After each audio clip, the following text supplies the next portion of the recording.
Assalamualaikum warahmatullahi wabarakatuh.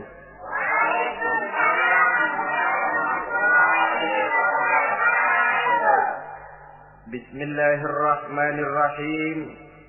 Alhamdulillahi rabbil alamin. Wassalatu wassalamu ala asyrafil anbiya'i wal mursalin. Sayyidina wa maulana Muhammadin wa ala alihi wa ashabihil mujahidin at-tahirin, amma ba'du. Bapak-bapak, ibu-ibu, saudara-saudara kaum muslimin rahimakumullah. Pada pertemuan terdahulu kita telah membicarakan bagaimana memilih jodoh menurut tuntunan agama Islam. Maka pada pertemuan kali ini pembicaraan akan kita tingkatkan kepada bagaimana membina mahligai rumah tangga bahagia dengan menitik beratkan pembicaraan kepada kewajiban bersama baik sebagai suami maupun sebagai istri. Banyak rumah tangga bahagia tercapai apa yang menjadi cita-cita dan tujuan. Tetapi tidak jarang rumah tangga yang tenggelam sebelum sampai ke pantai yang akan dituju. Pada saat-saat perkenalan seseorang dalam usahanya mencari jodoh, dia merasa bahwa pasangannya itulah yang akan memberikan kebahagiaan kepadanya. Hari-hari di mana terjadi pertemuan selalu menjanjikan dan menyanyikan keindahan. Bahkan sehari tak bertemu rasa seminggu, seminggu tidak bertemu rasa sebulan, sebulan tidak ketemu pingsan. Tidak ada tanda-tanda sesuatu itu akan menjemukan. Namun setelah memasuki kehidupan bahtera berumah tangga, baru beberapa bulan saja atau baru beberapa tahun saja, semua impian tadi sirna dan musnah. Bahagia yang disangka, sengsara yang datang menimpa. Keindahan yang diharap, malah kemalangan yang tumbuh. Hal ini disebabkan orang tidak meresapi hikmah daripada kehidupan berumah tangga, tidak menyadari tanggung jawab dan kewajiban yang akan berbuntut tidak timbulnya saling pengertian, dan pada akhirnya tidak akan tumbuh ketenangan di dalam rumah tangga itu. Bukankah kewajiban akan saling memberikan pengertian, pengertian membawa ketenangan, dan ketenangan adalah tangga utama untuk mencapai rumah tangga bahagia. Oleh karena itu kita mulai saja dengan kewajiban sebagai seorang suami di dalam memimpin rumah tangga bahagia ini. Yang pertama, kewajiban seorang suami ialah mempergauli istrinya dengan baik. Setiap suami, manakala selesai dia mengucapkan ijab dan qabul di hadapan tuan pengulu atau tuan qadhi, maka ia pun mengucapkan sighat ta'liq yang berisi perjanjian dari seorang suami bahwa ia akan mempergauli istrinya dengan baik, muasyarah bil ma'ruf menurut tuntunan syariat agama Islam. Walaupun janji itu pada zahirnya diucapkan di hadapan tuan pengulu, namun pada hakikatnya itu merupakan janji seorang muslim kepada Allah Subhanahu wa taala. Ini tidak lain karena nikah dalam pandangan Islam merupakan sesuatu yang sakral, merupakan sesuatu yang suci dan bagian daripada ibadah kepada Allah Subhanahu wa taala. Dalam surah An-Nisa ayat 19, Allah Subhanahu wa taala memberikan bimbingan. Ya ayyuhalladzina amanu la yahillu lakum an tarisun nisaa karha. Hai orang-orang yang beriman, tidak dibolehkan bagi kamu mengambil perempuan secara paksa. Dengan kata lain, pernikahan harus dilaksanakan atas dasar suka sama suka. Tidak ada pihak yang terpaksa dan tidak ada pula pihak yang dipaksa. Kita hidup tidak lagi di satu zaman seperti zamannya Siti Nurbaya. Walaupun barangkali cinta memang bisa timbul setelah pernikahan, tetapi akan lebih baik kalau sebelumnya telah diawali dengan saling kenal mengenal, saling memahami latar belakang masing-masing untuk memudahkan timbulnya saling pengertian. Wala ta'diluhunna litadhhabu bi ba'di ma ataitumuhunna illa an ya'tina bi fahishatin mubayyinah. Dan jangan kamu mempersulit mereka karena ingin mengambil kembali sebagian dari apa yang telah engkau berikan kepada mereka, kecuali apabila mereka telah nyata-nyata melakukan perbuatan-perbuatan yang keji. Wa ashiruhunna bil ma'ruf, dan pergaulilah istri-istrimu itu dengan baik. Fa in karihtumuhunna, kalau kamu merasa tidak suka kepadanya, bersabarlah. Fa asa an takrahu syai'an wa yaj'alallahu fihi khairan katsira, karena boleh jadi kamu tidak menyukai sesuatu, padahal Allah menjadikan di dalam sesuatu yang kamu tidak sukai itu kebaikan yang banyak bagimu. Ini merupakan tuntunan umum betapa seorang suami harus mempergauli istrinya dengan baik, muasyarah bil ma'ruf, menurut tuntunan syariat agama Islam. Karena bagaimanapun hak milik seorang suami terhadap istrinya adalah milkul manfaat, milik untuk mengambil manfaat, bukan milkul mutlak seperti seorang memelihara budak umpamanya, yang bisa dihitam putihkan, bisa dijungkir balikan, bisa diperlakukan sekehendaknya. Itu bertentangan dengan tuntunan agama kita. Adalah kewajiban seorang suami mempergauli istrinya dengan baik. Kemudian yang kedua, seorang suami harus menaruh perhatian, menjaga kehormatan, dan bila perlu turut membantu dan menolong pekerjaan istrinya.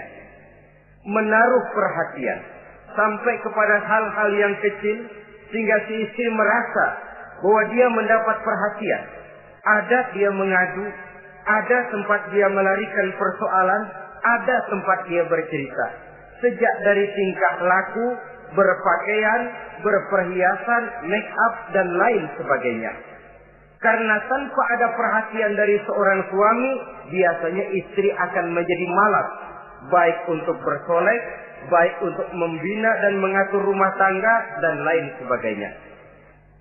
Apalagi tidak berat lidah untuk memuji perbuatan baik yang dilakukan istrinya, dan tidak mencela secara langsung perbuatan-perbuatan salah yang dilakukan oleh istrinya. Dia bisa menegur secara bijaksana dan dewasa. Saudara-saudara kaum muslimin, seorang sahabat bernama Salman Al-Farisi mempunyai adik perempuan yang kawin dengan Abi Dzar Al-Ghifari. Satu hari Salman datang menengoki adik perempuan ini di rumahnya. Dilihatnya adiknya, rambutnya acak-acakan, pakaiannya kumuh, pendeknya nggak enak dilihat. Salman memberikan nasihat, kau bersoleklah sedikit supaya suamimu betah di rumah. Kata istrinya, untuk siapa saya bersolek? Ya tentu untuk siapa lagi kalau bukan untuk suamimu. Kata adiknya, percuma saja, suami saya jarang di rumah. Kemana? Di masjid terus. Salman mengadukan hal ini kepada baginda Rasul, lalu baginda Rasul mengatakan, inna likulli syai'in haqqun, segala sesuatu ada haknya. Allah ada haknya untuk disembah, istri pun mempunyai hak untuk dipenuhi. Melalaikan salah satu hak berarti melakukan kezaliman. Di sini kita melihat fungsi, karena kurangnya perhatian Abi Dzar Al-Ghifari terhadap istrinya akan mengakibatkan kemalasan si istri untuk mendandani dirinya sendiri. Dengan mendapat perhatian, apalagi tidak berat lidah, maka kegairahan dalam kehidupan berumah tangga rasa-rasanya akan sangat mudah terwujud. Kalau suaminya bersolek, kalau istrinya bersolek, kata suaminya, kau memang pandai milih warna. Walaupun barangkali warnanya norak betul. Tapi kalau pada saat itu seorang suami jujur, kan akan timbul pertengkaran. Kadang-kadang Istri bersolek, suami apa katanya? Lu sih dandan mangga dandan sama. Ini kan sudah tidak menghargai, tidak menaruh perhatian. Udah dah, dandan nggak dandan sama, gue kenyang melihatnya. Saudara hadirin yang saya muliakan, tidak menaruh perhatian. Sehingga si istri merasa tidak diperhatikan. Nah kalau sudah tidak diperhatikan, lihat saja. Jangankan dalam contoh seperti berumah tangga, apa saja. Seorang anak kalau sudah tidak merasa diperhatikan oleh orang tuanya, dia akan sewenang-wenang. Begitu juga seorang pegawai kalau sudah tidak merasa diperhatikan oleh atasannya, semaunya kerja. Pun seorang istri, kalau dia merasa sudah tidak diperhatikan oleh suaminya, akibatnya dia akan dandan semaunya, dia akan ngurus rumah tangga semaunya, dia akan memasak masakan semaunya.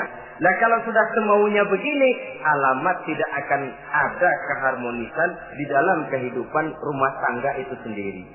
Suami yang baik sangat menaruh perhatian kepada istrinya, dari hal yang kecil sampai pun kepada yang sebesar-besarnya. Tapi tidak berarti nyeleneh. Apa itu nyeleneh? Menaruh perhatian bukan selalu mau ingin tahu. Jangan lantas suaminya yang beliin bedak, suaminya yang beliin. Itu nyeleneh namanya. Overacting. Terlalu berlebih-lebihan sampai kepada sesuatu yang tidak pada tempatnya. Di samping menaruh perhatian juga menjaga kehormatan. Dan bila ada waktu, dia turut membantu, menolong pekerjaan daripada istrinya. Bukankah seorang perempuan mau melakukan nikah dengan seorang laki-laki karena dia mendambakan hidup yang bahagia? Terus terang saja kan kadang-kadang istri kita ini lebih banyak borongan. Yang saya maksud borongan artinya ya sebagai istri ya dia, ya nyuci ya dia, ya masak ya dia, ya membersihkan rumah tangga ya dia. Istri borongan.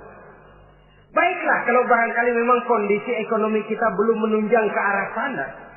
Walaupun istri berkewajiban untuk taat kepada suami, tetapi adalah wajar suami pun tenggang rasa dan timbang-timbang. Rasulullah saja kadang-kadang dan tidak jarang menjahit bajunya sendiri, memperbaiki kasutnya sendiri. Artinya pada waktu yang terluang dan memang bisa dilakukan, jangan mengandalkan kepada istri. Dengan demikian istri merasa bahwa resiko membina rumah tangga adalah merupakan resiko bersama. Saudara-saudara, yang ketiga, seorang suami yang baik memperhatikan yaitu tidak mengeluarkan kata-kata yang kasar. Sebab apa? Perempuan adalah makhluk yang paling cepat tersinggung. Perasaannya sangat halus. Dan saya kira perempuan itu lebih sakit ditampar dengan bahasa daripada ditampar dengan tangan. Kalau ditampar dia dengan tangan, urusannya paling nangis 2-3 jam sudah sembuh. Tapi ditampar dia dengan kata-kata, ditampar dia dengan omongan, itu sangat menyakitkan hatinya.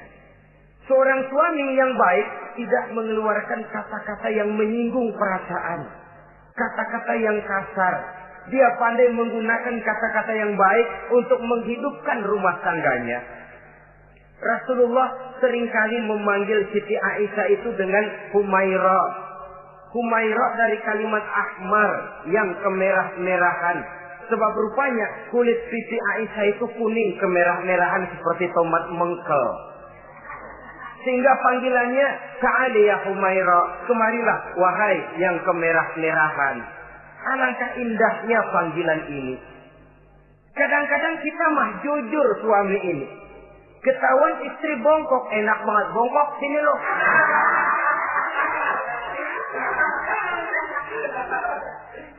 Jujur tapi nyakitin. Saudara-saudara, kadang-kadang inilah ya, bahasa perbuatan sangat besar pengaruhnya dalam menciptakan keharmonisan di rumah tangga. Pacaran mah manggilnya yang, Mau kemana yang? Udah endah aja udah. Begitu berumah tangga masih indah kakanda. Punya anak satu, bapaknya anak-anak. Punya anak dua, bapak lo. Sudah 3 anaknya, bapak hilang eluh manggilnya. Panggilan ini mengalami pergeseran. Nah begitu juga suami. Ketika pacaran bukan main. Ketika baru melakukan akad nikah sedang honeymoon bulan madu, asik betul. Kemana-mana selalu bersama. Kondangan selalu bersama. Resepsi pergi bersama. Jalan bergandengan tangan. Istri sedikit terpeleset. Khawatir bukan main. Hati-hati yang.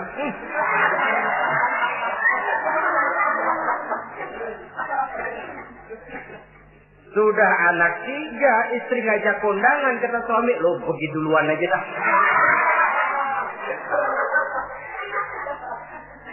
Pulang kondangan, istri laporan, bang saya kepleset. Emang lu mau mampus? Kejam betul. Hilang panggilan yang tadinya begitu mesra. Saudara hadirin yang saya muliakan, ini kata-kata. Kelihatannya kecil, sederhana, tapi sangat besar pengaruhnya dalam menciptakan rumah tangga yang bahagia ini. Oleh karena itu, soal isi hati kita, itu urusan gaib yang tahu cuma Allah. Orang lebih dahulu lihat penampilan, dan dari penampilan ini yang dinilai adalah kata-kata kita. Oleh karena itu, seorang suami yang baik, dia tidak mengeluarkan kata-kata yang menyinggung perasaan. Kalaupun dia marah betul, dia tidak mencaci maki secara langsung. Dia bisa menggunakan kata-kata kiasan. Maka agama memberikan tuntunan, kalau seorang suami marah, jangan memukul muka. Dan mukul pun bagian terakhir. Jangan jalan pertama. Kadang-kadang ada juga loh Pak, suami marah sama istri persis korambil ngebukin maling. Aduh, gelebah-gelebuk gak karuan.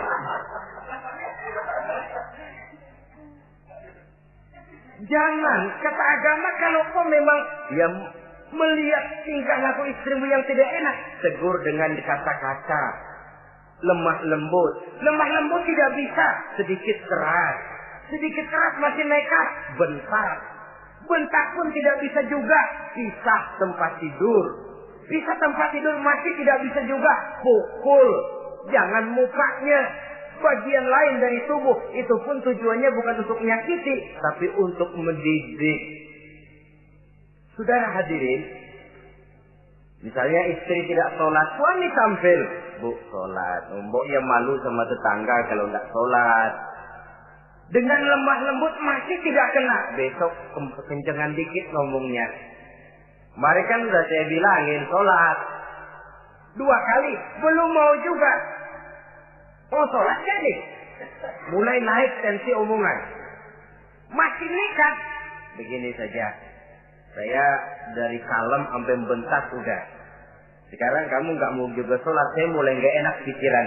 Mulai ntar malam kamu tidur kamar depan, saya kamar belakang. Pisah tempat tidur. Kadang-kadang kan nggak kuat emosi kalau sudah marah sama istri, ngebludak kalau istri diusir sudah pulang ke rumah moyangmu.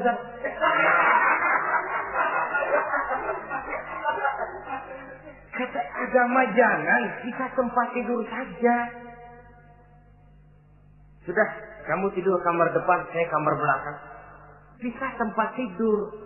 Kenapa? Nanti malam kalau hujan turun, pikiran berubah, berasa perlu, tinggal pindah kamar.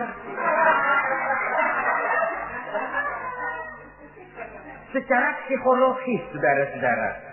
Jadi melalui processing. Oleh sebab itu, kata-kata sangat besar pengaruhnya di dalam membina kehidupan berumah tangga. Seorang suami yang baik tidak mengeluarkan kata-kata yang bisa menyinggung istrinya. Sebaliknya, istri pun demikian. Tidak mengeluarkan kata-kata yang bisa menyinggung perasaan suaminya. Sebab lebih dosa besar kata-kata suami istri yang menyinggung suaminya, walaupun sama dosanya ya, tapi lebih besar ketersinggungan seorang suami ketimbang seorang istri ini. Namun agama memberikan tuntunan suami lebih dahulu yang diajarkan. Jangan mengeluarkan kata-kata yang bisa menyinggung perasaan. Baik itu menyangkut dandanan istri, caranya pakaian, caranya jalan, ataupun masakannya. Masakannya sekalipun tidak kita sukai, ya ndak usah. Misalnya sayur keasinan, begitu dicobain menteleng mata pelatat, melotot keasinan. Ndak usah lantas tolak pinggang, lu masak melotot ya. Ndak usah.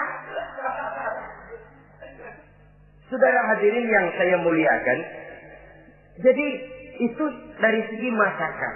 Dari segi pakaian, umpamanya istri kita berpakaian tidak sesuai dengan tuntunan agama, cukup kita bisa berkata, pakaianmu sebenarnya bagus, motifnya, potongannya, kainnya, cuma mbok kok kelihatannya kok potongan badanmu kok kelihatan betul dengan terbungkus pakaian seperti itu. Alangkah lebih baiknya, nah dengan demikian istri nggak terlalu tersinggung daripada sudah dandan bagus-bagus. Lalu istri suami ngobrol kata yang gak enak. Bagus lo kayak nangka dikrosorin.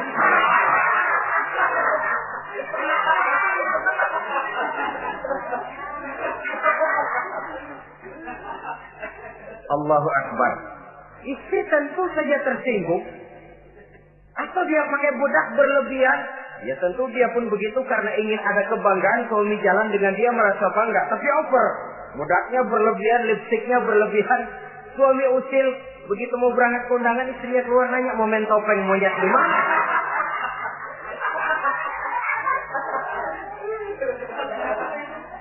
Tentu dia akan tersinggung karenanya. Jadi saudara-saudara, ini yang ketiga. Yang keempat, seorang suami yang baik jangan memberikan pekerjaan di luar batas kemampuan istrinya. Loh, tugas istri itu nyaris 1 kali 24 jam. Seorang suami, bagaimanapun payah dia bekerja, pulang dia bisa istirahat, tidur malam dia bisa tidur dengan nyenyak. Tapi seorang istri, apalagi dia punya anak kecil, bayi misalnya, itu nyaris jam kerjanya 1 kali 24 jam. Sejak bangun tidur sampai tidur lagi, bahkan tidurnya pun selalu diusik oleh anaknya. Anaknya kalem, bapaknya ngusik.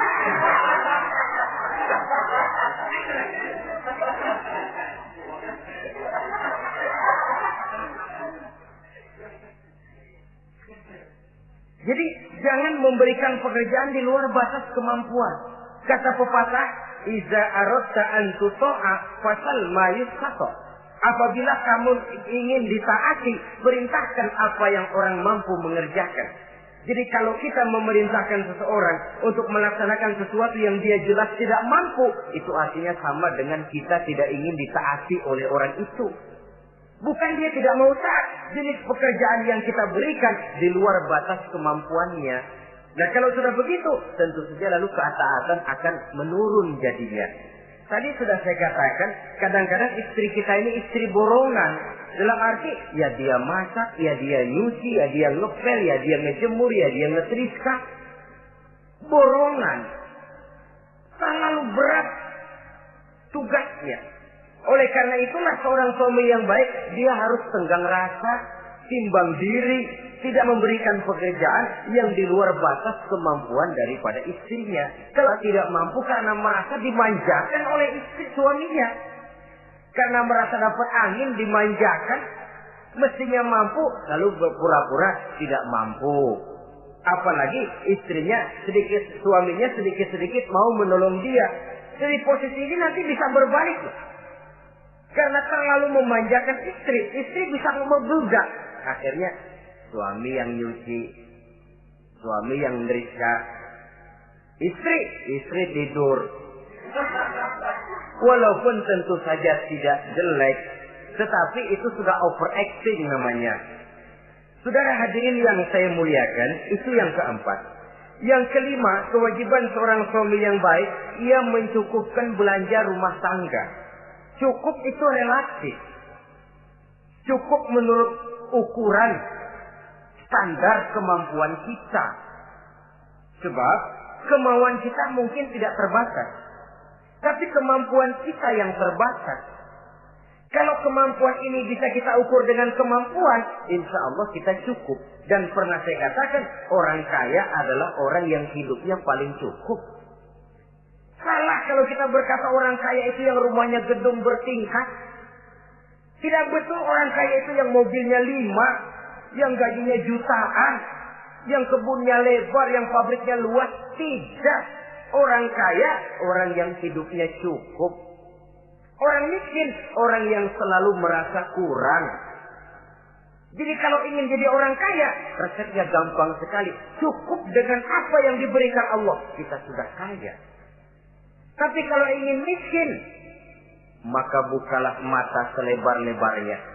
Bagaimanapun banyak nikmat Allah diberikan kepada kita, tidak pernah ada rasa cukupnya. Dikala itu akan tertanam sifat kemiskinan dalam diri. Maka ukuran cukup ini yang relatif. Jadi kalau kita memang ekonomi menengah ke bawah, jangan ingin cukup seperti halnya ekonomi menengah ke atas. Nah, saudara-saudara, di samping belanja rumah tangga yang menyangkut makan, minum, pakaian dan sebagainya, bila ada kelebihan rezeki, juga perhiasan untuk istri. Karena istri itu zinatul hayatid dunia, perhiasan hidup di dunia. Jangan lalu berat hati, kan suami yang peras keringat banting tulang pergi pagi pulang sore. Mestinya suami dulu dong cukupi pakaiannya. Betul, kelihatannya memang begitu, tapi jangan lupa istri kita bagian daripada hidup kita. Baik dia dilihat orang, baik kita disebut orang. Jelek dia dipandang orang, jelek juga kita disebut orang. Dia adalah bagian daripada kehidupan kita. Orang kan sering bilang tuh, Mpok Ano, kenapa? Gue gerah banget ngeliatnya. Emang kenapa? Emang kenapa dia? Ke pasar pakai kutang doang.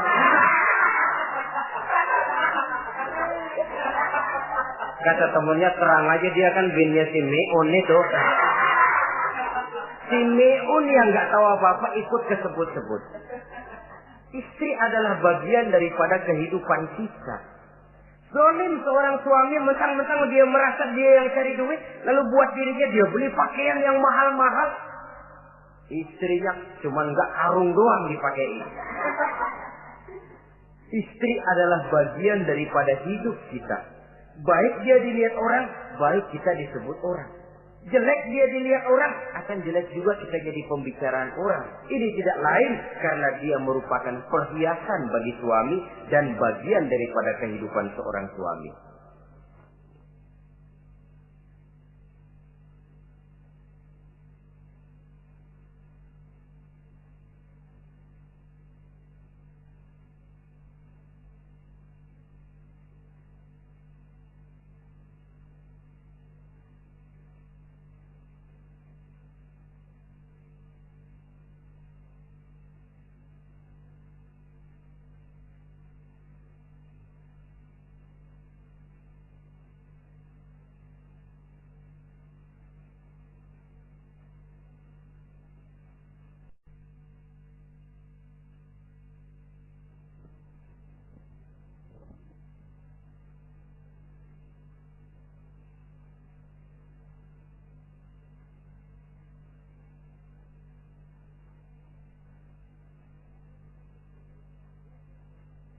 Adalah satu perbuatan zalim misalnya, kalau seorang suami manakala dia beroleh rezeki parkir di restoran.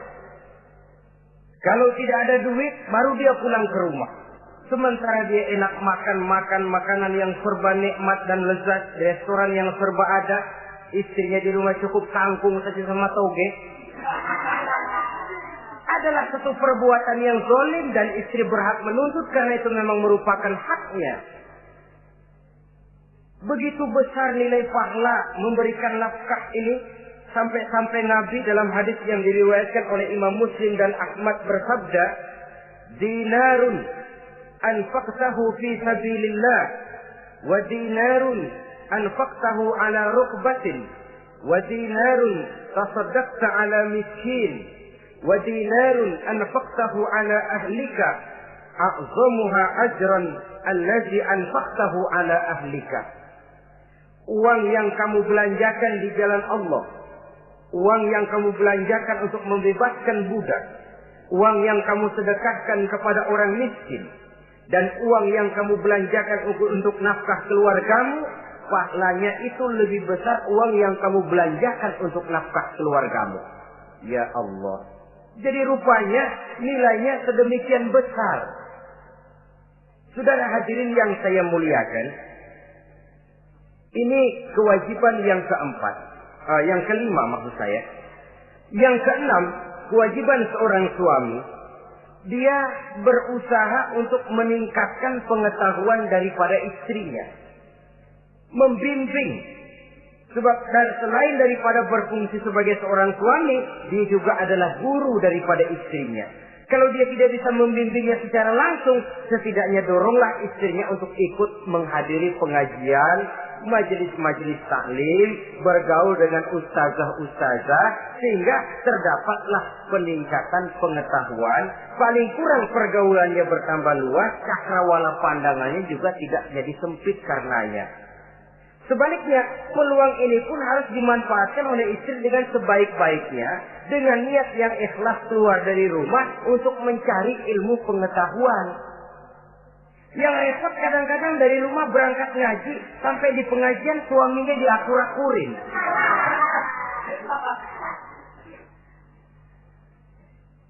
Atau tetangganya jadi bahan gunjingan. Ngajinya cuma setengah jam, ngomongin orangnya sejam setengah. Ini malaikat bingung, kacau amat ya orang. Ini yang kadang-kadang menimbulkan hal-hal yang negatif.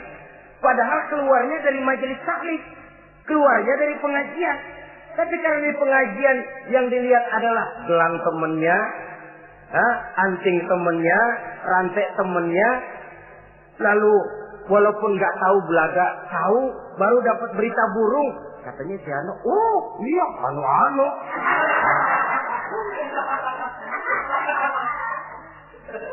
Saudara hadirin yang saya muliakan, akhirnya nanti kan suami jadi pegel. Lu kok disuruh ngaji bukan mikir bener, pulang malah gua digonggong-gonggong minta gelang, bagaimana? Rupanya tidak memanfaatkan peluang yang diberikan itu seperti yang seharusnya. Jadi kalau memang seorang suami tidak bisa membimbing istrinya dalam arti meningkatkan ilmu pengetahuannya, doronglah dia, berikan kesempatan untuk menghadiri pengajian, majelis-majelis taklim yang akan lebih membuka nuansa pergaulan, lebih meluaskan pandangannya, dan ada refreshing. Nah, ini penting. Apakah kita suami ini pernah membayangkan bagaimana kalau kita 1 kali 24 jam mesti ada di rumah saja? Tiap hari menghadapi yang itu juga. Apa tidak timbul kejenuhan? Kalau kita begitu, apa istri kita juga tidak begitu? Karena itu sangat bijaksana kalau ada waktu luang, Boya ajaklah istri dan anak-anak makan di rumah makan. Kalau ada kelebihan rezeki loh ini ya. Tapi jangan maksa-maksa. Karena terlalu ingin lalu ngutang dulu sama temen. Itu juga nggak betul. Niatnya baik, cuma ngutangnya itu nanti yang jadi nggak betul.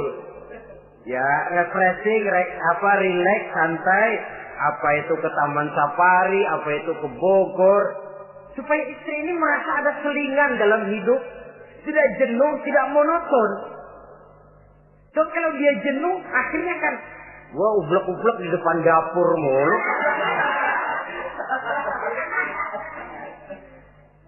Saudara hadirin yang saya muliakan, kejenuhan ini pada suatu saat kan akan meledak. Nah, kalau meledak tanpa tersalurkan, dia akhirnya akan mencari saluran sendiri. Iya kalau positif, kalau negatif, innalillahi wa inna ilaihi raji'un jadinya. Oleh karena itu, seorang suami yang baik berkewajiban meningkatkan pengetahuan istrinya. Sebab boleh jadi istri tidak melaksanakan kewajiban karena tidak tahunya. Dan kalau istri nggak tahu, jangan digoblok-gobloki. Mestinya dibimbing, diberikan kesempatan ngaji. Kamu sih disuruh gini aja kok nggak bisa, memang goblok aku ini. Memang bukan dibimbing malah digoblok-gobloki. Lalu istri kan apa ya? Bahasa Prancisnya nelongso. Apa nelongso? Narik diri. Apa katanya? Gue tahu lo goblok, lo nggak kawin sama gue. Nah.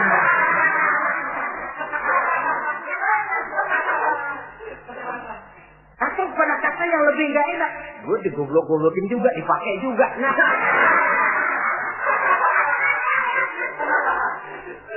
Kan lebih nggak enak lagi tuh.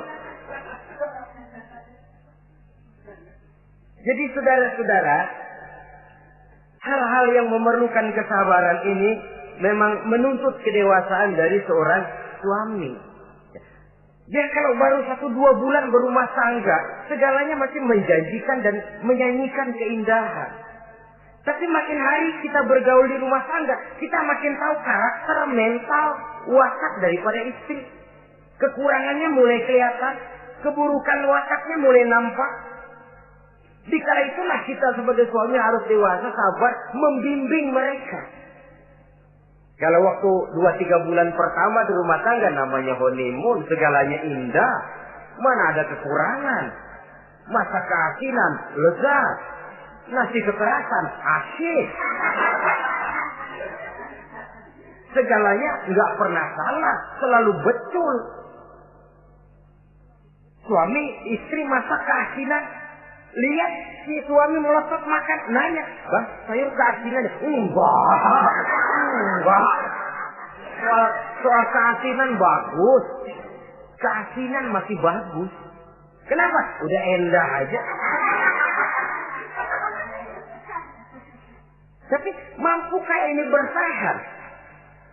Ini yang jadi masalah, mempertahankan suasana kebaruan itu. Saudara hadirin yang saya muliakan, yang ketujuh, kewajiban suami ini, suami yang baik memberi kesempatan kepada istri untuk nengok, bersilaturahmi dengan orang tuanya, kerabatnya atau tetangganya. Walaupun nanti ya, istri tidak boleh menggunakan ini secara salah. Karena apa? Karena orang tua dan mertua itu cuma istilah. Hakikatnya ya sama, yang mertua ya orang tua. Ya apalagi orang tua. Itu cuma satu istilah. Perbedaan istilah tidak harus menyebabkan kita berbeda sikap. Jangan kalau mertua yang datang, suami curiga. Kalau istri didorong-dorong. Babelu tuh datang. Babelu katanya. Lalu belum apa-apa sudah buruk sangka. Biasa Babelu. Biasa katanya. Nah, biasa ini sudah gak enak tuh. Biasa datang bawa jeruk, pulang minjem duit. Allahu Akbar. Ini kan sudah menanamkan rasa gak enak. Malah akan lebih baik kalau mertua yang datang, suami menyambut lebih dahulu. Tidak akan nampak kecintaannya. Tidak lagi membedakan antara mertua dengan orang tua, karena cuma sekedar istilah. Memberikan kesempatan. Dan seorang istri pun, walaupun akan ke rumah orang tuanya sendiri, izin suami itu wajib. Jangan merasa, saya kan mau ke rumah orang tua sendiri, kepada orang tua kan ibadah, wajib, betul. Tapi setelah punya suami, ranking pertama suami.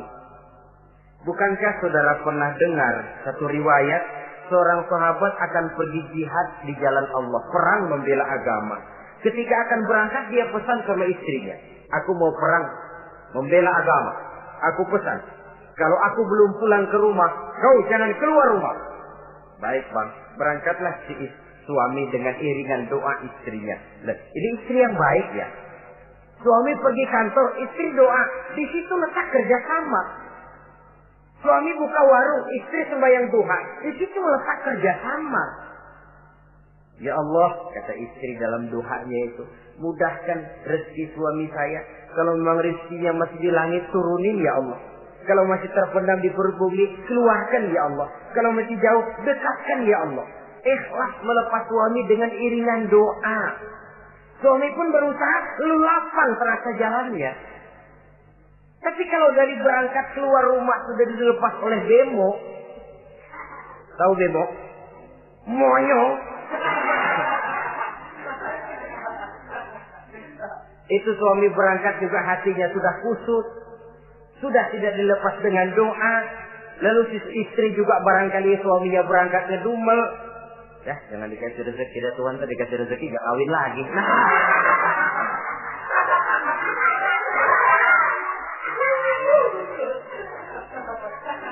Kalau sudah semacam ini yang terjadi, bukankah masing-masing yang berangkat pikiran kusut, yang melepas pun pikiran gak enak jadinya. Di situ letak kerjasama. Saudara hadirin, setelah suaminya ini pergi, datang utusan dari orang tua si istri tadi. Assalamualaikum Bu. Waalaikumsalam. Ada apa? Orang tua ibu sakit keras, ibu diminta datang.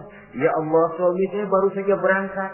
Istri suami saya bilang kalau dia belum pulang perang, saya nggak boleh keluar dari rumah. Tolong sampaikan maaf saya kepada orang tua saya belum bisa datang karena suami saya pesan begitu. Pulang utusan ini.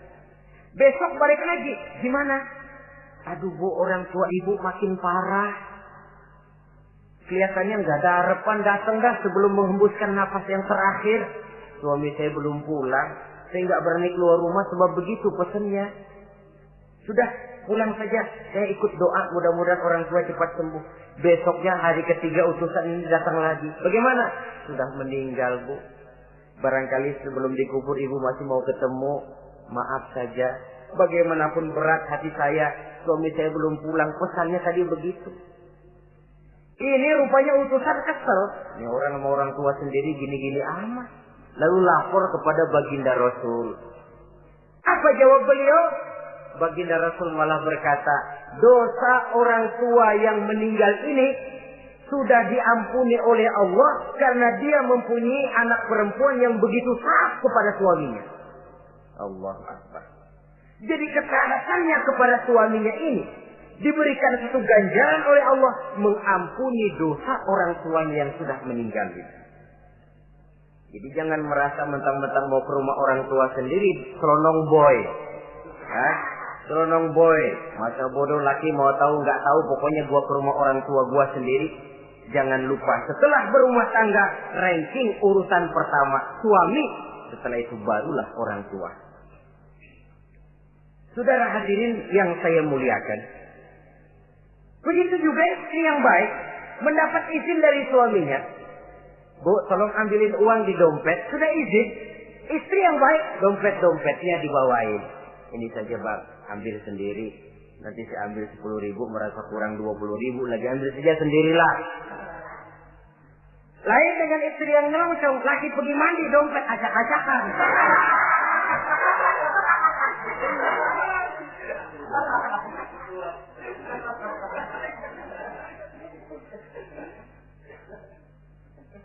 Saudara hadirin yang saya muliakan, baik silaturahmi itu kepada orang tua atau kerabat, famili, andai tolan, keluarga lain, ataupun tetangga. Tetangga itu perlu sepanjang dia menghasilkan nilai-nilai positif. Karena memang kita makhluk bermasyarakat. Yang tidak boleh kalau dengan bertetangga itu lalu menghasilkan hal-hal yang negatif. Saudara hadirin, yang kedelapan, seorang suami yang baik wajib bersikap lapang dada dan sabar menghadapi kekurangan-kekurangan yang ada pada istrinya. Lapang dada dan sabar. Sebab memang membangun manusia itu lebih sulit dari membangun jembatan. Kalau memperbaiki jembatan mungkin seminggu 2 minggu selesai. Tapi memperbaiki watak seseorang memerlukan waktu lama. Prosesnya diperlukan kesabaran, sikap lapang dada dan sebagainya. Seorang suami harus bersikap lapang dada dan sabar menghadapi kekurangan-kekurangan yang ada pada istrinya. Dan kekurangan-kekurangan itu tidak harus dia ceritakan kepada yang lain. Kan ada toh kadang-kadang Suami kalau ngobrol sama temennya, kekurangan istrinya jadi topik diskusi. Ini gue payah banget dah. Lu nggak ada yang nanya, istrinya dipayahin di mana-mana. Kayaknya nggak malu. Mengorek aib sendiri kan menepuk air di dulang, toh itu artinya.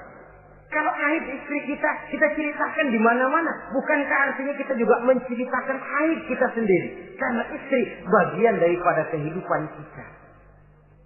Sebagaimanapun seorang istri tidak wajar menceritakan aib dan kekurangan suaminya di mana-mana. Malah dia harus menutupi. Malah kelemahan-kelemahan dan kekurangan suaminya harus dia jaga. Dia tetap bangga. Di mata saya, suami saya adalah Arjuna yang tidak punya kekurangan apa-apa. Kalaupun orang bawakan berita, tidak betul itu. Walaupun hatinya panas, tapi dia masih bisa menunjukkan wajah yang sejuk, senyum dalam hati yang panas. Sebab saudara-saudara, apabila kita tidak punya filter, ini kadang-kadang kita mau tenang, kita bisa dibakar oleh yang lain.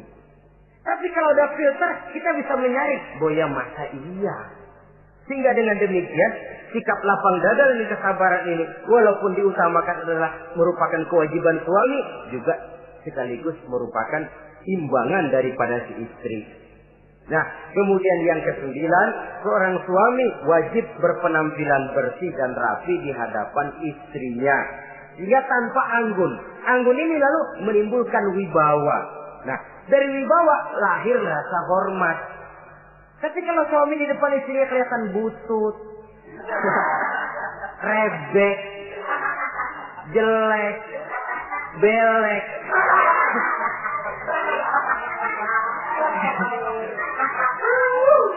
kata istrinya jodoh gua apes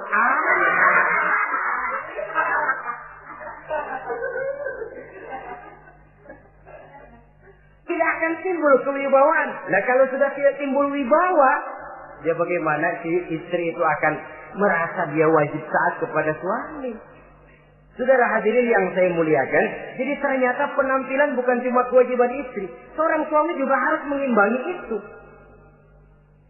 Sehingga dengan demikian keterasian dalam kehidupan di rumah tangga itu akan terasa jadinya. Nah, inilah pada prinsipnya kewajiban daripada suami. Lalu kemudian apa kewajiban istri? Yang pertama, saudara-saudara, terutama ibu-ibu tentu, istri itu berkewajiban untuk taat dan patuh kepada suaminya. Sepanjang perintah suaminya itu tidak untuk bermaksiat kepada Allah. Jangankan amalan yang mubah, amalan yang sunnah saja tidak diizinkan oleh suami, masih dikerjakan oleh istrinya. Dosa. Itu amalan sunnah. Misal saja ini ya. Suami kebetulan ngambil cuti. Hari Senin ada di rumah. Begitu malam Senin, kata si istri, "Bang, besok kan hari Senin, saya mau puasa sunnah." Karena istrinya santri, biasa puasa Senin Kemis. Kata suaminya, "Lu tega amat, gua tumben perek Senin. Senin ada di rumah lalu mau puasa, gua lu suruh ngapain?" Umpamanya lo ya, umpama.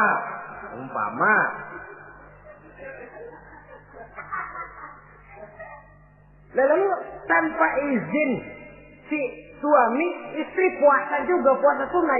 Bukan saja tidak mendapat pahala, malah dosa hukumnya. Ini amalan sunnah. Apalagi tibang pergi arisan. Apalagi tibang pergi tetangga. Amalan sunnah tidak mendapat izin daripada si suami, dosa untuk dikerjakan. Dengan pertimbangan tadi, dia tumben cuti hari Senin. Istri dadakan puasa, lah suami nganggur total.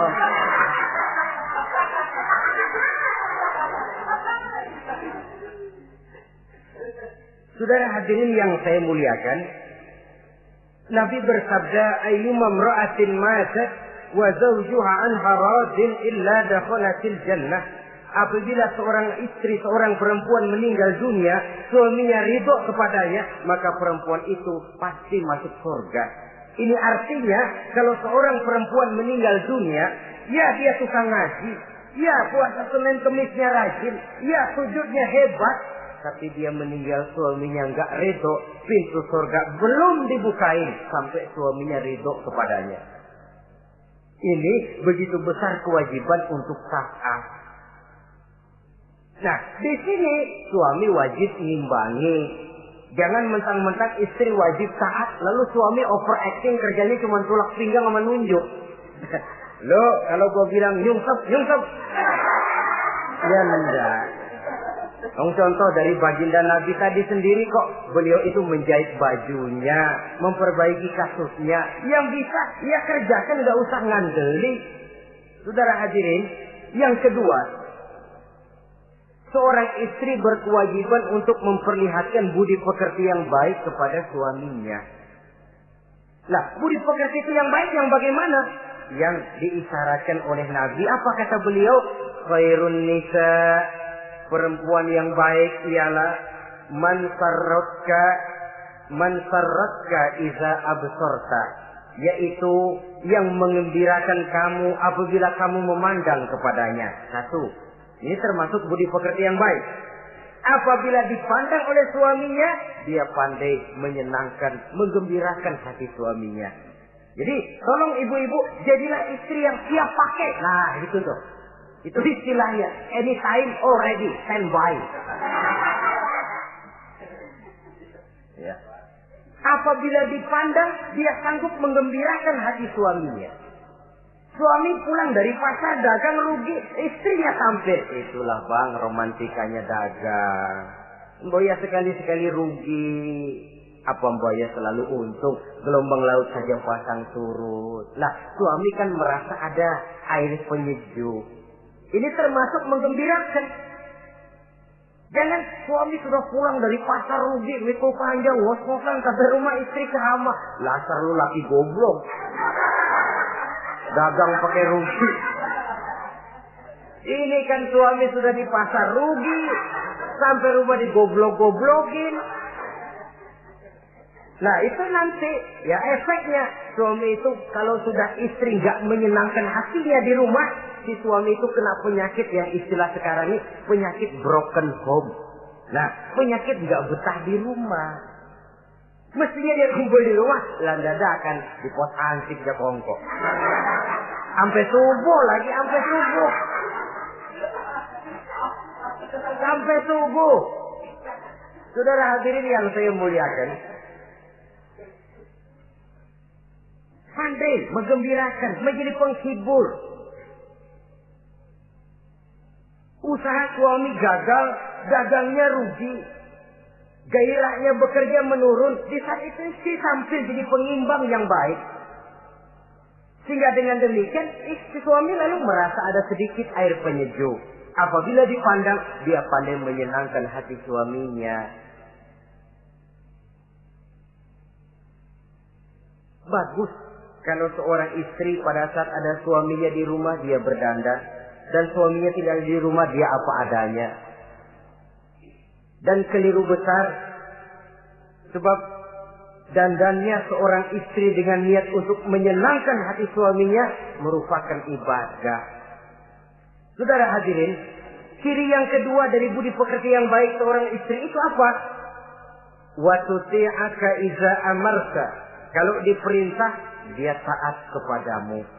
Diperintah, dia taat sepanjang perintah itu tidak untuk bermaksiat kepada Allah. Yang ketiga lagi cirinya watahfazu ghibataka fi nafsiha wa malika. Dia dapat menjaga diri baik pada waktu kamu tidak ada, baik menjaga dirinya sendiri ataupun menjaga hartamu. Tidak menggunakan kesempitan di dalam kesempitan. Ini ciri dari budi pekerti. Yang ketiga, sekarang kewajiban seorang istri dapat mengatur rumah tangga dengan baik dan rapi. Mengatur rumah tangga itu kan tidak perlu biaya yang mahal-mahal. Asal ditempatkan pada tempat yang serasi, komposisi warna yang cocok. Tidak perlu perhiasan yang mewah-mewah. Orang lalu terkesan, rumahnya ini sejuk ya. Kenapa? Tata ruangannya kok enak dilihat, apik. Enggak karena mentang-mentang semua kepengen dilihat orang, semua ditaruh di ruang tamu. Sampai tempayan piring naik ke ruang tamu semua. Walaupun mahal, tapi kalau tidak pada tempatnya kan orang lalu, ini kok terlalu amat ya. Dapat menata. Dan menata ini tentu karena pergaulan. Saudara hadirin yang saya muliakan, sehingga dengan demikian ada suasana kebetahan. Orang di rumah itu merasa seperti, itulah yang dikatakan Nabi, baiti jannati, rumah tanggaku laksana surga bagiku. Laksana kebun, tempat di mana kita melepaskan lelah, tempat di mana kita menemukan ketenangan, tempat di mana kita menemukan refreshing dari segala kejenuhan dan kelelahan akibat tugas-tugas yang kita hadapi, baik di kantor, di tengah masyarakat, di pasar dan lain sebagainya. Yang keempat, jangan menambah kesulitan suami. Syukur kalau malah bisa membantunya. Bahwa ada seorang istri yang bekerja itu bagus, asal bisa menjaga diri dan bisa menjaga kepercayaan dan kehormatan daripada suaminya. Dan suami pun yakin bahwa jenis pekerjaan yang dikerjakan oleh istrinya itu tidak bertentangan dengan agama. Tapi malah kalau si suami yang mempekerjakan istrinya, mengeksploitir istrinya, ini zolim. Istrinya yang disuruh kerja, suami ongkang-ongkang kaki di rumah, istrinya yang keringat banting tulang. Ya kalau kerja, kalau dikerjain lebih parah lagi. Kan tidak sedikit toh problema rumah tangga semacam ini. Sehingga dengan demikian akhirnya apa? Kendali rumah tangga di tangan istri. Karena istri merasa dia yang cari duit. Istri merasa dia yang berusaha. Kenapa dia tidak mengendalikan rumah tangganya? Dikala itu jatuhlah suami di bawah komando istrinya. Hilang wibawa, hilang karisma, tidak ada ketakutan. Malah akhirnya berbalik seolah-olah si suami jadi istri dan si istri menjadi suami. Apalagi di zaman seperti sekarang.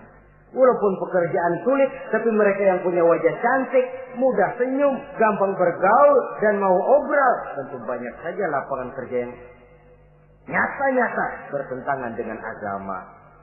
Nah, yang terakhir, kewajiban daripada istri ialah hemat, cermat, rajin, dan pandai menyimpan. Kalau dia diberikan perhiasan oleh suaminya, niatnya tidak lain. Pertama, menyenangkan hati suaminya. Yang kedua, berjaga-jaga kalau nanti ada kesulitan, toh perhiasan ini bisa dimanfaatkan.